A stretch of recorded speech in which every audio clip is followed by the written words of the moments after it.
जय श्री कृष्णा। आप सभी को परिवर्तिनी एकादशी की बहुत बहुत शुभकामनाएं।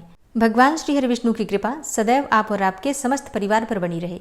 14 सितंबर 2024 शनिवार को परिवर्तिनी एकादशी का व्रत रखा जाएगा और जैसा कि हम सभी जानते हैं, भगवान श्री हरि विष्णु चातुर्मास के इन 4 महीनों में योग निद्रा की अवस्था में क्षीर सागर में विराजमान रहते हैं और ऐसी पौराणिक मान्यता है कि इन 4 महीनों के बीच में परिवर्तिनी एकादशी के दिन भगवान श्री हरि विष्णु करवट बदलते हैं। तो निद्रामग्न भगवान के करवट परिवर्तन के कारण ही इस एकादशी का नाम परिवर्तिनी एकादशी है। आज के दिन भगवान विष्णु के वामन अवतार की पूजा की जाती है और भगवान विष्णु के वामन अवतार अर्थात बौने रूप की पूजा से वाजपेयी यज्ञ के समान पुण्य फल प्राप्त होता है और समस्त प्रकार के पाप नष्ट हो जाते हैं। वामन भगवान की पूजा के कारण कुछ व्यक्ति इसे वामन एकादशी या वामनी एकादशी भी कहते हैं और इस एकादशी के अगले दिन मनाई जाती है वामन जयंती, यानी कि भाद्रपद मास की शुक्ल पक्ष की द्वादशी तिथि के दिन वामन जयंती मनाई जाती है और इस दिन भी भगवान श्री हरि विष्णु के वामन अवतार की विधि विधान से पूजा अर्चना की जाती है। दोस्तों, आज की वीडियो में आप सुनेंगे परिवर्तिनी एकादशी या वामन एकादशी पद्मा एकादशी की कथा। इसके साथ ही संपूर्ण रूप से पूजा विधि और पारण के शुभ मुहूर्त की जानकारी भी आपको इस वीडियो में दी जाएगी, तो वीडियो को अंत तक जरूर देखिए। तो सबसे पहले आप सुनेंगे परिवर्तिनी एकादशी व्रत की कथा। भाद्रपद मास की कृष्ण पक्ष की एकादशी अर्थात अजा एकादशी की कथा सुनने के बाद धर्मराज युधिष्ठिर ने भगवान श्री कृष्ण से कहा, हे माधव, भाद्रपद मास के शुक्ल पक्ष की एकादशी का नाम क्या है, विधि विधान क्या है तथा इस व्रत का महात्म्य क्या है, ये विस्तार पूर्वक जानने की मेरी बड़ी अभिलाषा है। कृपा करके मुझे इस एकादशी के विषय में कुछ बतलाइए। तब भगवान श्री कृष्ण ने कहा, हे राजन, सब पापों को नष्ट करने वाली और स्वर्ग प्रदायक उत्तम वामन एकादशी का महात्म्य मैं तुमसे कहता हूँ, तुम ध्यान पूर्वक सुनो। यह एकादशी जयंती एकादशी भी कहलाती है। इसका व्रत करने से वाजपेयी यज्ञ का फल प्राप्त होता है। पापियों के पाप नाश करने के लिए इससे बढ़कर अन्य कोई उपाय नहीं है। जो मनुष्य इस एकादशी के दिन मेरे वामन रूप की पूजा करता है वह तीनों लोकों की पूजा कर लेता है। मोक्ष की इच्छा रखने वाले मनुष्य इस व्रत को अवश्य करें। जो कमल नयन भगवान का कमल से पूजन करते हैं वह अवश्य ही भगवान के समीप जाते हैं। जो भाद्रपद मास की शुक्ला एकादशी को व्रत और पूजन करता है उसे ब्रह्मा और विष्णु सहित तीनों लोकों का पूजन करने का पुण्य फल प्राप्त हो जाता है। सभी को इस परिवर्तिनी एकादशी का व्रत अवश्य करना चाहिए, क्योंकि इस दिन भगवान विष्णु क्षीर सागर में अपने 4 मास के शयन के मध्य में करवट बदलते हैं। भगवान के ये वचन सुनकर युधिष्ठिर बोले, हे भगवान, मुझे अति जिज्ञासा हो रही है कि संपूर्ण सृष्टि का संचालन करते हुए आप किस प्रकार सोते हैं और किस प्रकार करवट लेते हैं। किस प्रकार राजा बलि को आपने वचन में बांधा और वामन रूप रखकर क्या क्या लीलाएं की। आपके करवट बदलने के उपलक्ष्य में हमको क्या करना चाहिए, यह सब बातें आप मुझसे विस्तार पूर्वक कहिए। तब युधिष्ठिर के प्रश्न सुनकर भगवान श्री कृष्ण ने कहा, हे राजन, अब आप सब पापों को नष्ट करने वाली इस कथा को ध्यान पूर्वक सुनिए। त्रेता युग में बलि नाम का एक दैत्य था जो मेरा परम भक्त था, अत्यंत दानी था, सत्यवादी था और ब्राह्मणों का तो परम सेवक था। विविध प्रकार के वेद सूक्तों से मेरा पूजन किया करता था और नित्य ही ब्राह्मणों का पूजन तथा यज्ञों का आयोजन किया करता था। लेकिन इंद्र से द्वेष के कारण उसने इंद्रलोक तथा सभी देवताओं को जीत लिया। अब तो उसने देवलोक पर अपना अधिपति जमाकर सभी देवताओं को स्वर्ग से भगा दिया और संपूर्ण लोकों का स्वामी बन गया। आकाश, पाताल और पृथ्वी लोक तीनों ही उसके अधीन हो गए। तब देवर्षियों सहित इंद्रादि सब देवता भगवान के पास जाकर उनका पूजन और स्तुति करने लगे। उन्होंने राजा बलि के अत्याचारों से मुक्ति दिलाने के लिए भगवान से प्रार्थना की। तब भगवान ने वामन रूप धारण किया और वामन रूप धारण करके अवतार लिया और राजा बलि से 3 पग भूमि मांगी और फिर अपने तेजस्वी रूप से राजा बलि को पाताल लोक में भेज दिया। अब ये बातें सुनकर राजा युधिष्ठिर ने फिर से पूछा, हे जनार्दन, आपने वामन रूप धारण करके उस महाबली दैत्य को किस प्रकार जीता।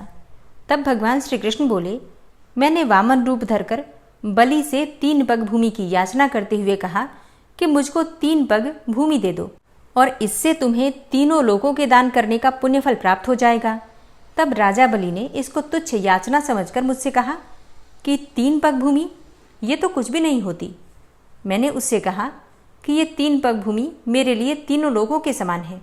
मैंने उससे 3 पग भूमि देने का संकल्प लेकर अपने त्रिविक्रम रूप को बढ़ाकर भूलोक में पद, भूअरलोक में पेट, जनलोक में हृदय, यमलोक में कंठ की स्थापना करके सत्यलोक में मुख, उसके ऊपर मस्तक स्थापित किया। सूर्य, चंद्रमा आदि सब ग्रहों, योग, नक्षत्र, इंद्र आदि देवताओं और शेष आदि सब नागगणों ने विविध प्रकार से वेद सूक्तों से मेरी प्रार्थना की। 2 पग नापने के बाद मैंने राजा बलि का हाथ पकड़कर कहा, हे राजन, 1 पग से पृथ्वी और दूसरे से स्वर्गलोक पूर्ण हो गए, अब तीसरा पैर कहाँ पर रखूं? तब बलि ने अपना सिर झुका लिया और मैंने अपना पैर उसके मस्तक पर रख दिया। इससे मेरा वह भक्त पाताल को चला गया। उसकी विनती और नम्रता को देखकर मैंने कहा कि हे बलि, मैं सदैव तुम्हारे निकट ही रहूंगा। विरोचन के पुत्र बलि के कहने पर वहां पर भाद्रपद शुक्ला परिवर्तनी एकादशी के दिन बलि के आश्रम पर मेरी मूर्ति स्थापित हुई और दूसरी क्षीर सागर में शेषनाग की पीठ पर हुई। ये कथा सुनाने के पश्चात भगवान श्री कृष्ण ने कहा, हे युधिष्ठिर, इस एकादशी को भगवान शयन करते हुए करवट लेते हैं, इसीलिए त्रिलोकी के नाथ भगवान विष्णु का आज विशेष पूजन किया जाता है। उनके निमित्त तांबा, चांदी, चावल और दही का दान उचित है। रात्रि को जागरण अवश्य करना चाहिए। जो इस प्रकार व्रत करते हैं वे सब पापों से मुक्त होकर स्वर्गलोक को जाते हैं। उनका चंद्रमा के समान निर्मल यश संसार में फैलता है। जो पापों को नष्ट करने वाली इस कथा को पढ़ते अथवा सुनते हैं उनको भी हजारों अश्वमेध यज्ञ का फल प्राप्त होता है। दशमी तिथि के दिन शुद्ध और सात्विक भोजन लेना चाहिए। शास्त्रों के अनुसार 1 ही बार भोजन करना चाहिए दशमी तिथि के दिन, दोपहर के समय में। और अगर आप 2 बार भोजन करते भी हैं तो ये जरूर ध्यान रखिए कि शाम को सूर्यास्त होने के बाद भोजन आपको नहीं करना है, इससे पहले आप भोजन कर लीजिए। सूर्यास्त होने के बाद अन्न का और नमक का सेवन नहीं करना चाहिए। और एकादशी का व्रत करने वाले को दशमी तिथि से ही भूमि पर शयन करना चाहिए, ऐसा शास्त्रों का विधान है। तो अगर संभव हो तो भूमि पर शयन कीजिए, नहीं तो अपनी बिस्तर की शुद्धता का ध्यान अवश्य रखिए। ब्रह्मचर्य का पूर्ण रूप से पालन करना चाहिए। इसके बाद जैसे कि आप एकादशी का व्रत करते हैं या बिना व्रत के भी भगवान श्री विष्णु की पूजा करना चाहते हैं तो आप प्रातःकाल जल्दी उठ जाइए। प्रयास कीजिए कि ब्रह्म मुहूर्त में उठ जाएं, लेकिन अगर आप ऐसा नहीं भी कर पाते हैं तो भी सूर्योदय से कुछ देर पहले अवश्य जग जाइए ताकि सूर्योदय से पहले आपका स्नान हो जाए। तो स्नान करने के बाद साफ स्वच्छ वस्त्र धारण करके सबसे पहले भगवान सूर्यदेव को जल अर्पित कीजिए। उसके बाद अपने घर के मंदिर में आपको जिस प्रकार से आप प्रतिदिन पूजा करते हैं सभी देवी देवता जो विराजित हैं आपके घर में उनकी पूजा कर लीजिए। इसके बाद आपको अपने व्रत का संकल्प लेना है। अच्छा, आप चाहें तो मानसिक रूप से जैसे कि आप सुबह सोकर उठते हैं उस समय ही अपने बिस्तर पर बैठे हुए ही अपने दोनों हाथ जोड़कर और भगवान श्री विष्णु का ध्यान करके अपने व्रत का संकल्प ले सकते हैं। और फिर पूजा करते समय भी विशेष रूप से भगवान श्री विष्णु के सामने संकल्प लेना चाहिए कि आज हम व्रत धारण कर रहे हैं परिवर्तनी एकादशी का। हे जगत के पालनहार, हे श्री हरि विष्णु, आपकी कृपा से मेरा ये व्रत निर्विघ्न पूर्ण हो, इस प्रकार से प्रार्थना करना चाहिए। व्रत में जाने अनजाने कोई भूल चूक हो इसके लिए भी क्षमा प्रार्थना करना चाहिए। इसके बाद विधि विधान से भगवान श्री विष्णु की पूजा की जाती है। आप चाहे तो अलग से चौकी लगाकर कलश की स्थापना करके भी पूजा कर सकते हैं या फिर घर के मंदिर में जहाँ पर भगवान श्री हरि विष्णु विराजित हैं वहीं पर आप उनकी पूजा कर सकते हैं। तो ये पूरी तरह से आपकी अपनी इच्छा पर निर्भर करता है। आप चाहे तो चौकी लगाएं या फिर बिना चौकी के भी पूजा कर सकते हैं, कोई ऐसा ज़रूरी नियम नहीं है। भगवान श्री हरि विष्णु का अभिषेक आपको पंचामृत से करना चाहिए। दूध, दही, घी, शहद, शक्कर 5 चीज़ें मिलाकर पंचामृत से भगवान श्री विष्णु का अभिषेक कर लीजिए। फिर जल से अभिषेक कीजिए। इसके बाद उन्हें पीले वस्त्र अर्पित कीजिए, पीले पुष्प उन्हें अर्पित कीजिए, पीले चंदन से उनका श्रृंगार कीजिए और भगवान श्री हरि विष्णु को ऋतु फलों का भोग अर्पित कीजिए। इसके अलावा आप चाहें तो सफ़ेद मिठाई का, दूध से बनी हुई मिठाइयों का भोग लगा सकते हैं। सुबह की पूजा अपने समय के अनुसार आप संक्षिप्त रूप से कर सकते हैं, मतलब पंचोपचार विधि से भी कर सकते हैं।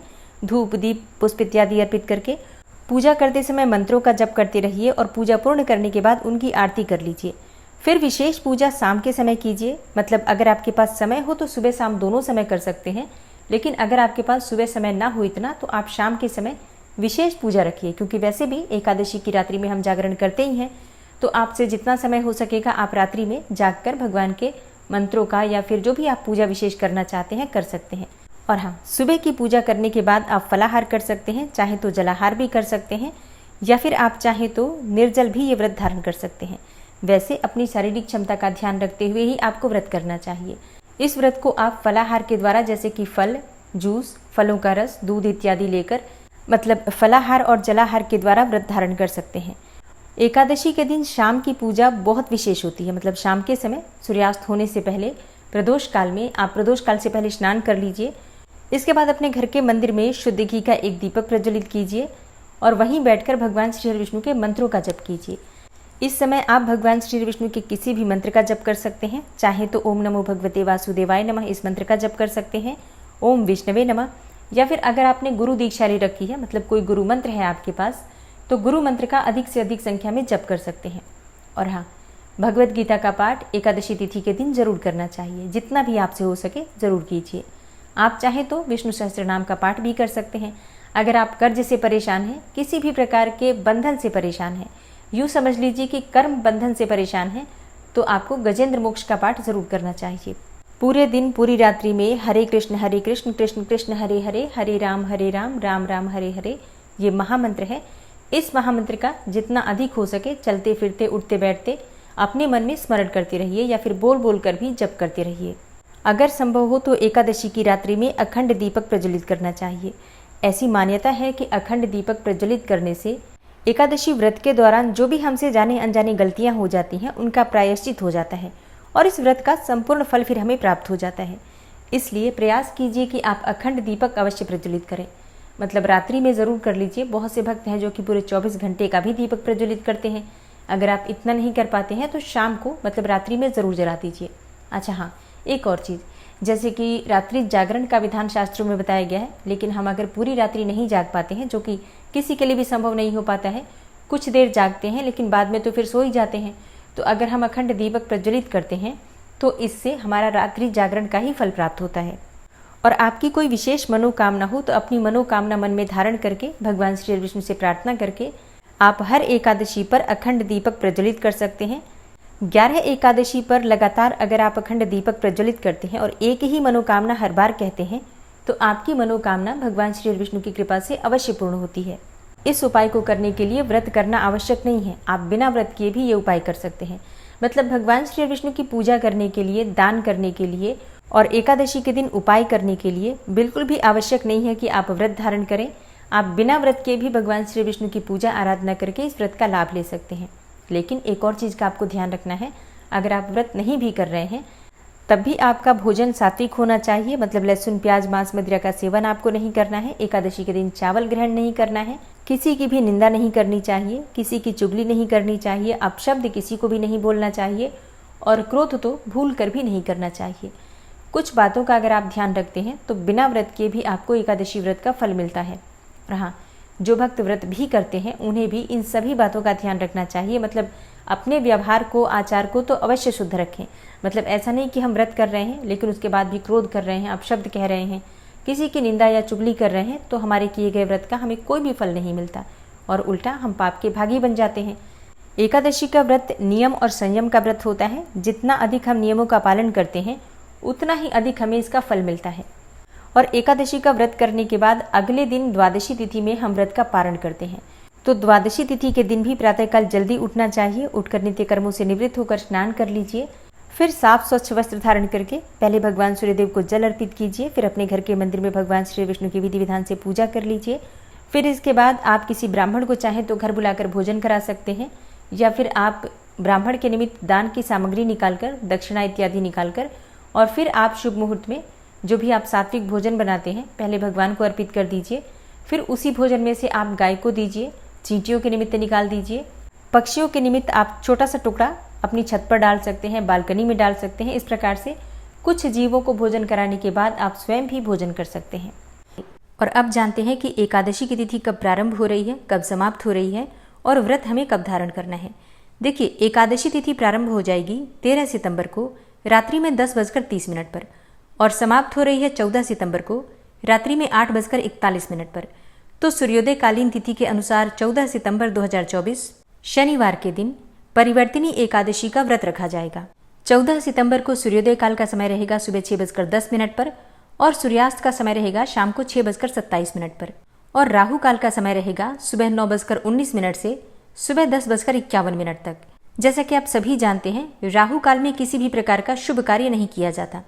और बात करें अभिजीत मुहूर्त की, तो अभिजीत मुहूर्त रहेगा सुबह 11:57 से दोपहर में 12:46 तक। इस समय में आप कोई भी शुभ कार्य कर सकते हैं। अच्छा, एकादशी में हम ब्रह्म मुहूर्त में स्नान करते हैं, तो ब्रह्म मुहूर्त का समय रहेगा सुबह 4:30 से सुबह 5:30 तक। एकादशी के दिन बहुत ही शुभ योग हमें प्राप्त हो रहा है, सर्वार्थ सिद्धि योग का। और सर्वार्थ सिद्धि योग का प्रारंभ हो रहा है 14 सितंबर 2024 को, यानी कि शनिवार के दिन रात्रि में 8:32 पर सर्वार्थ सिद्धि योग प्रारंभ होगा और समाप्त हो रहा है 15 सितंबर को सुबह 6:17 पर। तो मतलब अगर आप दान करते हैं, मंत्रों का जप करते हैं, रात्रि में जागरण करते हैं, तो इसका फल आपको कई गुना होकर प्राप्त होगा। अगर आप कोई विशेष उपाय करना चाहते हैं किसी भी कामना को पूर्ण करने के लिए, तो 14 सितंबर की रात्रि आपके लिए बहुत महत्वपूर्ण है। इस समय में भगवान के सामने अखंड दीप दान करके, विधि विधान से उनकी पूजा करके अपने मन की कामना कहिए, निश्चित ही आपकी कामना भगवान श्री हरिविष्णु की कृपा से पूर्ण होगी। और अब बात करें पारण के शुभ मुहूर्त के बारे में, तो देखिए द्वादशी तिथि में इस व्रत का पारण किया जाता है। 14 सितंबर 2024 को रात्रि में 8:41 पर द्वादशी तिथि प्रारंभ हो रही है और समाप्त होगी 15 सितंबर को शाम को 6:12 पर। और पारण करने का शुभ मुहूर्त आपको प्राप्त हो रहा है सुबह 6:10 से सुबह 8:40 तक। इसी शुभ मुहूर्त में आपको अपना व्रत खोलना है, व्रत का पारण करना है। ध्यान रखिए, व्रत का पारण अगर आप शुभ मुहूर्त में नहीं करते हैं तो आपके व्रत का संपूर्ण फल आपको प्राप्त नहीं होता। तो पारण के शुभ मुहूर्त का ध्यान अवश्य रखना चाहिए। दोस्तों, अगर आप पितृपक्ष के विषय में जानना चाहते हैं या फिर जीवित पुत्रिका व्रत से संबंधित जानकारी चाहते हैं तो चैनल पर वीडियो अपलोड हो चुकी है, जरूर देख लीजिए। और इसके अलावा भी अगर आपका कोई प्रश्न हो या फिर कोई विशेष वीडियो देखना चाहते हैं, कोई सुझाव देना चाहते हैं, तो कमेंट बॉक्स में ज़रूर लिख दीजिए। मिलती हूँ मैं आपसे अगली वीडियो में, तब तक के लिए जय श्री राधे।